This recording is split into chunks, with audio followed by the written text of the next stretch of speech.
बरोबर, द्या त्याला डिस्चार्ज. चालेल.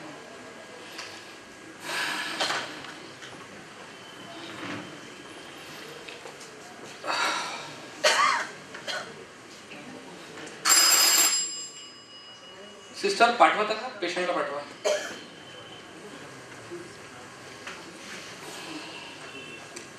चला.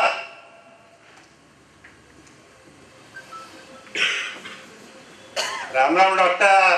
राम राम राम राम. या बसा.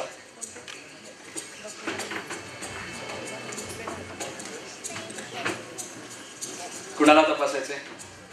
या बाईला तपासायचं. बरं. तुमचं नाव ऐकून इतपत तर आलो डॉक्टर. बरं. नीट तपासा. तसं आम्ही सगळ्याच पेशंटला नीटच तपासतो. पण हे आपलं फार खास माणूस आहे. बरं. एकदम खास माणूस. बरं. पैशाची काय बी काळजी करायची नाही. धो वतीन पैसा मी, पण काम कसं व्हायला पाहिजे बेस्ट. ठीक आहे, तुम्ही काही काळजी करू नका, मी तपासेल. बरोबर. तू फार नाजूक मनाची आहे.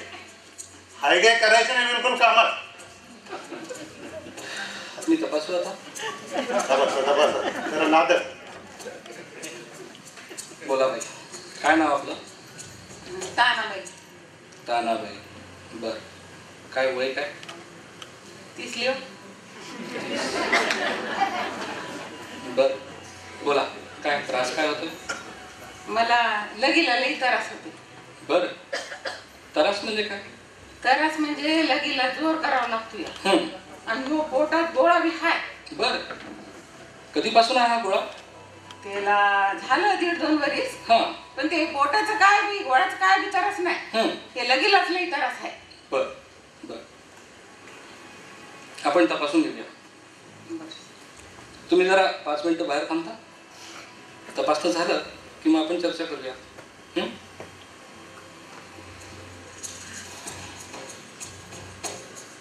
डॉक्टर नीट तपासा.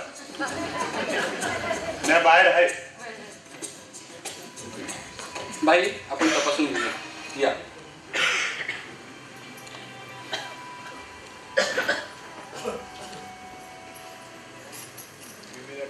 सिस्टर, त्यांना थोडीशी मदत करा. हो, ठीक आहे. झालं. बरं, चालेल. या.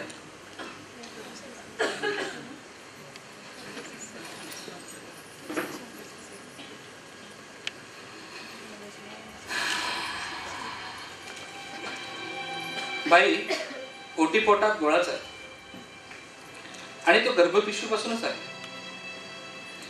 जोपर्यंत गोळा लहान असतो तोवर ठीक आहे. एकदा तो मोठा झाला की मग मूत्राशयाच्या पिशवीवर आणि नंतर मग मूत्राशयाच्या नळीवर दाब येतो आणि त्रास होतो. आलं लक्षात? अहो साहेब, पण ते 4-5 महिन्याच्या गर्भाशींसारखं दिसायला. ते त्या गोळ्यामुळेच वाटतंय. त्याचं ऑपरेशन करावं लागणार आहे. ऑपरेशन? हो. अहो साहेब, ऑपरेशन कशा पाहिजे? चांगल्या गोळ्या बिळ्या द्यावं साहेब. ऑपरेशन नका. गोळ्या औषधांनी काही होणार नाही बाई. अरे रामा, ऑपरेशनच करावं लागणार. तुमच्या सोबत ते गृहस्थ आहेत, त्यांना मी बोलू का? नका. त्यांना काय बी सांगू नका. डॉक्टर साहेब, तुम्हाला सांगते, 8 वर्षापूर्वी माझं लगीन झालं. लेकरू होईना म्हणून सासूला नवऱ्यानं घरावर काढून दिली मला. अहो, भावाचा उपकार झालं. 2 एकर जमीन दिली. कसं आहे, हा जो माणूस गेला ना, जमीन कसतो माझी. बर. स्वतंत्रच राहते मी.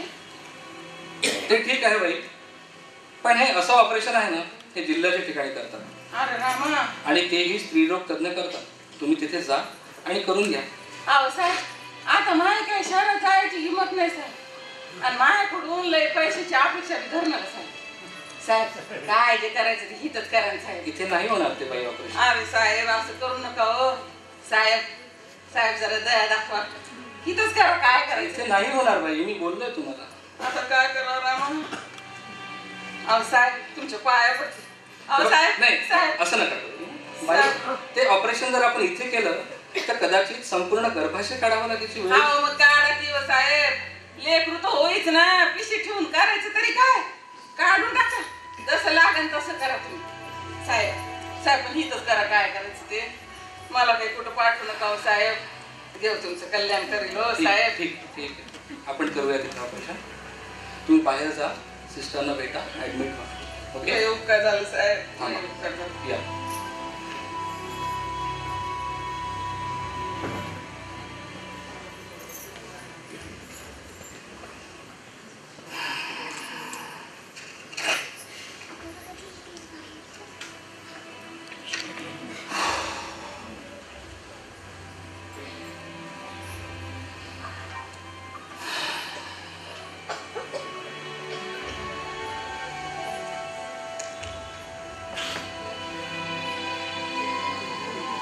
हा सिस्टर, हो आली का ती?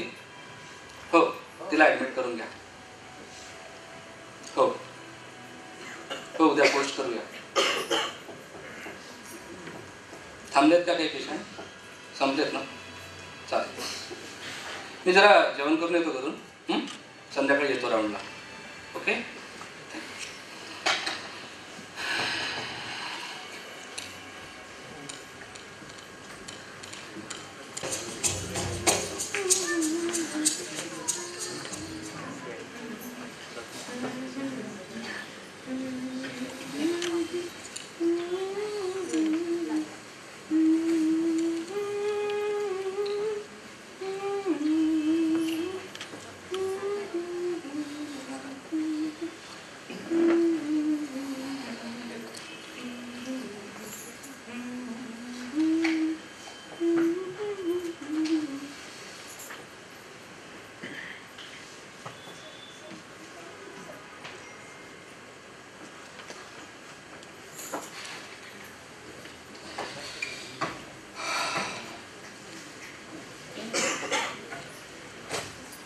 आलात का हो? हो, आत्ताच येतोय.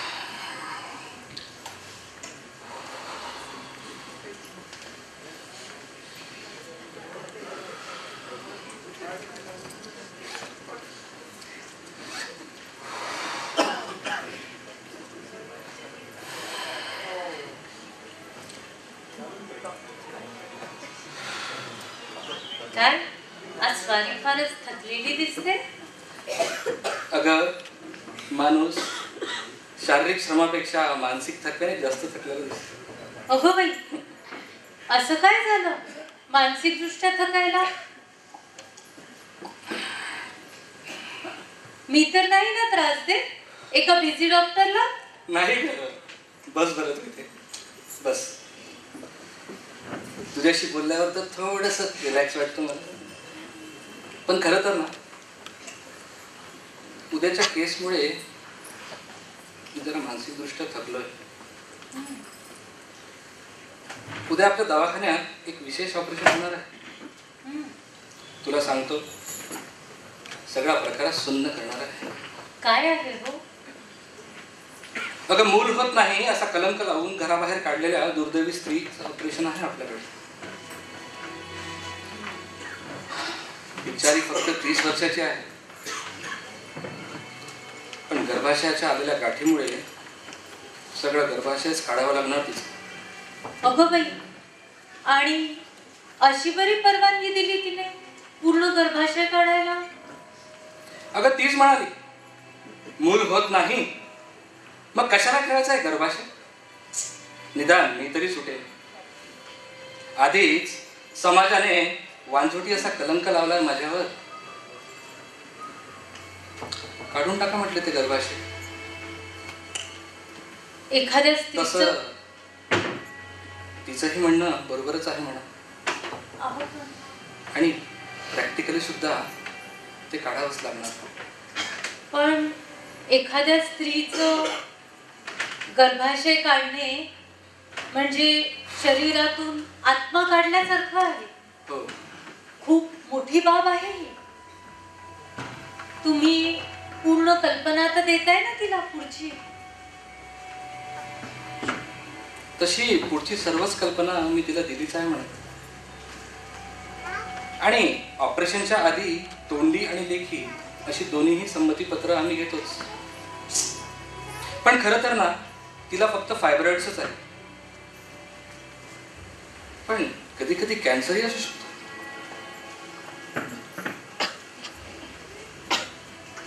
घराबाहेर काढलेली आहे म्हणताय, तिच्यासोबत कुणी आहे का हो? नाहीतर मी येते तिला ढील द्यायला. तू ये, तिला बरं वाटेल. अगं मूल होत नाही म्हणून घराबाहेर काढलेली दुर्दैवी स्त्री आहे ती. तू आली तर नक्कीच बरं वाटेल तिला. तू ये बरं. येईन. खरंच हे लोक सुद्धा स्वतःच्या स्वार्थापायी आणि निरर्थक प्रतिष्ठेपायी किती निष्ठुर होतात. अहो तिच्याऐवजी ह्यांचीच बहीण मुलगी कोणी असतं काढली असती का तिला घराबाहेर? बघवलं गेलं असतं तिचं दुर्दैव त्यांना. एवढा तर्कशुद्ध विचार करणारे लोक आहेत तरी कुठे समाजात? अगं समाजात जास्त संख्येने असतात ते स्वतःच्या स्वार्थापोटी आणि समाजाच्या भीतीपोटी टोकाचा विचार करणारे निर्बुद्ध लोक.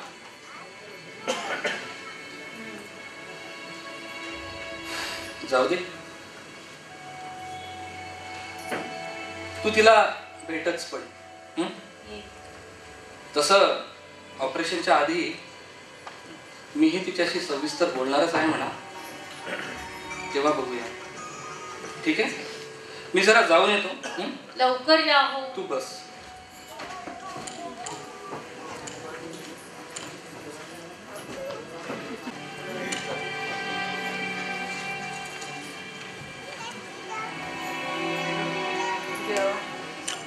लवकर एकदाच ऑपरेशन होऊ दे बाबा.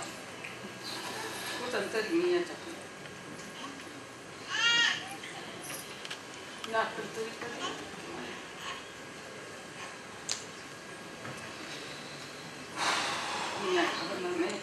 काय तानाबाई, तयार आहात ना ऑपरेशनला? की भीती वाटते? भीती कशा पाहिजे डॉक्टर? आव समजा जन्म ठोकरा खाण्यात गेला, आता भीती कशा पाहिजे वाटून घेऊ?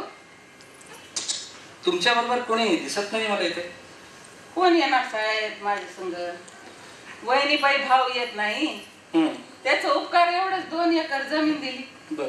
सासरच्याने तर बाहेरच काढून दिलं की मला.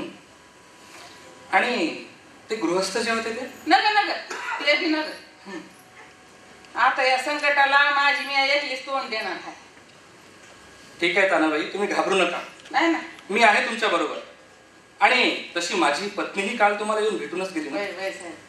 पण तानाबाई, एक गोष्ट लक्षात घ्या, तुमचं ऑपरेशन हे मोठं आहे आणि गरज पडली तर सगळं गर्भाशयच काढायची वेळ येऊ शकते. अहो साहेब, आता माझे मायबाप बी तुम्ही आणि समजा तुम्हीच. अहो लेकरू होण्याकरता तरी पिशवी दिली असते ना. नाही होत तर ठेवून तर काय करायचं? मला लेकराची लई हाऊस बघा.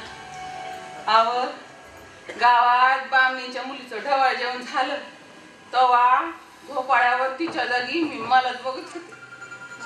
अहो गावात कुणी बी पोटूशी बाई दिसली की मी देवाला भांडत होते, आता माझा नंबर कवा म्हणून. काय करावं साहेब? जाऊ दे, लेकरू तर नाही. आता या पोटात गळावा घेऊन मला काही जगा यायचं नाही बघा. माझ्या माथ्यावरचा वांजपणाचा कलंक थोडी जाणार आहे.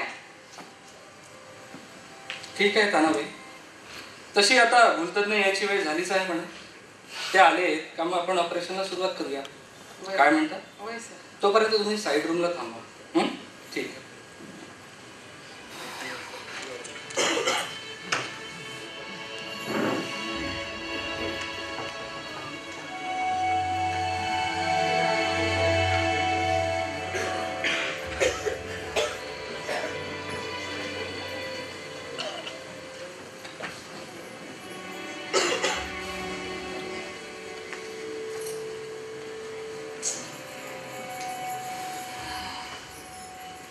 फारच उशीर झाला आज. पेशंट जराही सिरियस झाला की ह्यांना दुसरं काहीच आठवत नाही. मी बसते वाट बघत.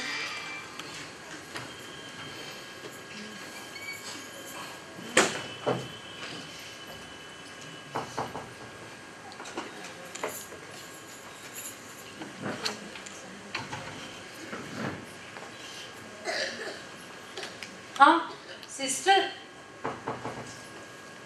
हो का? आत्ता संपले? हो का? बर, येण्यातच असतील इतक्यात. हा, ठीक आहे.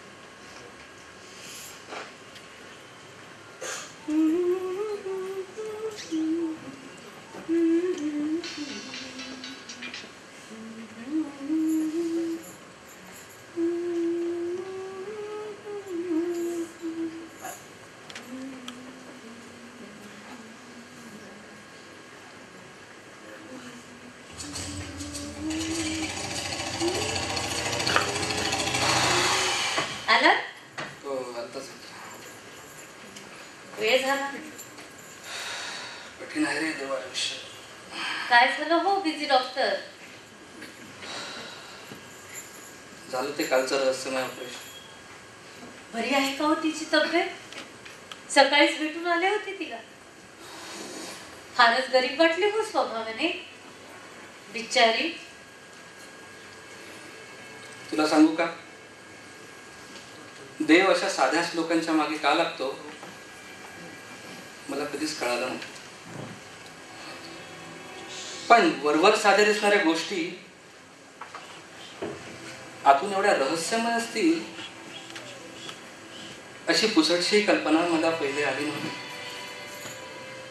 अरे देवा, कॅन्सर वगैरे निघाला की काय त्यात? नाही ग, कॅन्सर नाही. मग पण कॅन्सर पेक्षाही काहीतरी विलक्षण. आज ओपीडी झाल्यावर तानाबाईचा तो गर्भाशयाचा गोळा मी कापून पाहिला.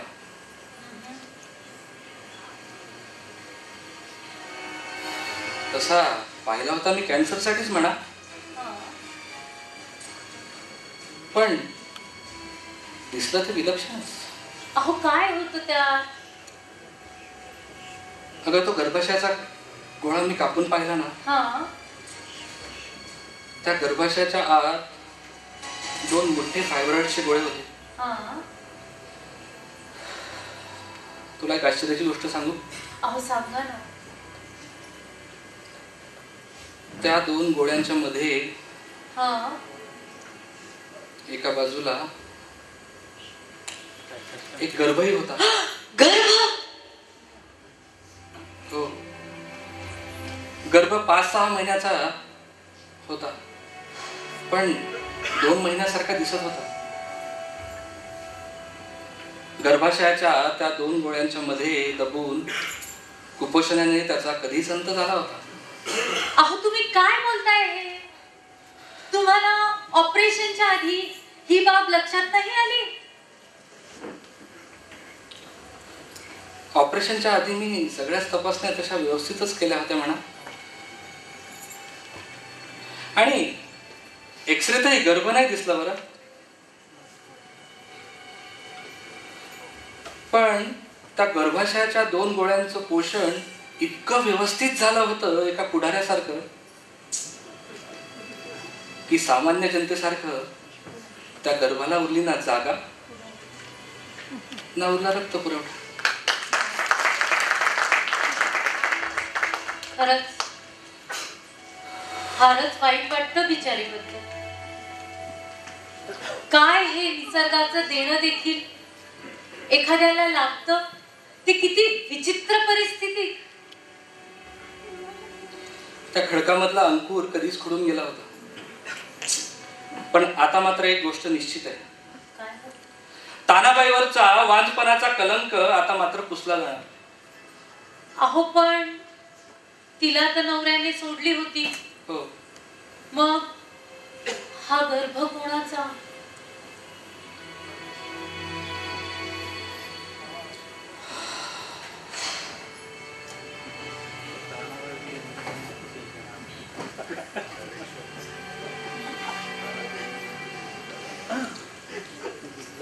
सुन्न झाल्यासारखं वाटतंय. जाऊ दे, आपल्याला काय करायचं, ती तिचं बघून घे. आपण नको पडायला त्याच्यात. अहो पण बायकोवर वांजपणाचा कलंक लावण्याच्या आधी नवऱ्याने स्वतःची वीर्य तपासणी करण्याची नैतिकता मात्र दाखवायला हवी होती. बरोबर आहे तुमचं म्हणणं. त्याच वेळी त्याने जर तिचा आणि स्वतःचा इलाज केला असता तर त्या मुलीला एवढं खडतर आयुष्य जगावं लागलं असतं का?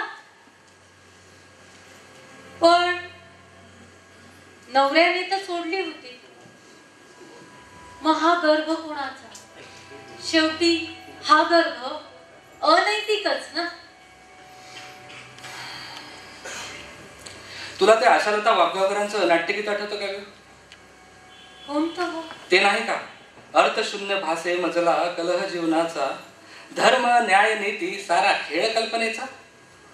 स्वतःची वीर्य तपासणी न करता बायकोला घराबाहेर काढणाऱ्या त्या नराधमाचं वर्तन अनैतिक, की तिच्या असहायतेचा फायदा घेऊन सुख मिळवणारा तो दुष्कर्मी दोषी.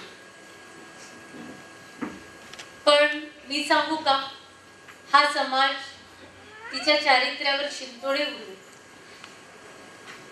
तरुण होती ती, नवऱ्याने सोडली होती तिला.